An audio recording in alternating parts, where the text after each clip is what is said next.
In the same day, it's come out that both Stephen A. Smith and Russell Westbrook do not like LeBron's fake behaviour. For Stephen A. Smith, he said it on Carmelo Anthony's 7 p.m. in Brooklyn podcast, and Russell Westbrook, that was in a book called A Hollywood Ending, The Dreams and Drama of the LeBron Lakers. First, here's what Stephen A. Smith had to say in the podcast, and then what was said about Russ in the book. Now let me get to LeBron. I don't like his ass. Not a little bit. You do not understand the links this man would go to. You know, I believe this dates back more than a decade. He's one way publicly, he's another way privately. I believe he might not be interviewed and he might not be quoted, but the things he says and the things he has said to people, it's gotten back to me. The things that he's tried to do, if it were up to him, I wouldn't be where I am today. It's some low shit. The day that he rolled up on me courtside, it was the day my contract was announced, that I had stayed with ESPN, blah, blah. Go back and look at the camera angles. I arrived there in the first quarter. He rolled up on me in the third quarter. This is 2025. We got technology everywhere. TNT is a nationally televised game. How is it we got one angle and the only angle you see was of him and his face? But you see the back of my peanut. I know this, but I know a thing or two about camera angles. I determine them half the time. Yep. Do this angle, do that angle. This is my business. I ask you straight up, do you think you felt set up in that moment? Damn right. Okay. Damn right I did. You thought he had somebody out there too. Damn right that did. Okay. Damn right. That's how I feel. Okay. But no big deal.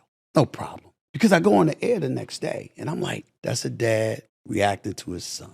Happens on a Thursday. That's a Friday. That's Saturday. Richard Jefferson is doing the game in Boston. He's still mic'd. He's working for ESPN. And we see LeBron say to him, yo, man, when he said, as a father, I had it. So I'm thinking, oh, that's not about Bronny. That's about you. Okay, let's talk about you as a father from this perspective. Oh, he ends up getting drafted by the Los Angeles Lakers. Congratulations. No problem. Oh, he ends up being there opening night. That father-son moment with Ken Griffey Jr. and Sr. in attendance. I was there at the game, standing up, clapping. No problem. It became a problem when this brother was in the G League, and then the next day, J.J. Redick decides to bring him in the first quarter and ask him to guard Tyrese Maxey. Yeah. Go back and watch the film. Yeah. Tyrese Maxey, if you could literally feel or see somebody drooling at the mouth, give me the ball. You know, that was Tyrese Maxey. It was a nightmare. And I'm like, you can't do that to him. But you also can't do that to us. We're the media. Now you asking us not to cover the game. The last straw was not him rolling up on me on courtside. If you sat up there and said, yo, LeBron pissed off, he needs to talk to you man to man, and I was in New York, what would I do? I'd be on the next plane to LA. And then you gonna turn around and come on ESPN with Pat McAfee? You gonna come on my channel on a show that comes on after me just to dog me? Nah. And what you dogging me about? Be a man. I don't like him either. Cool.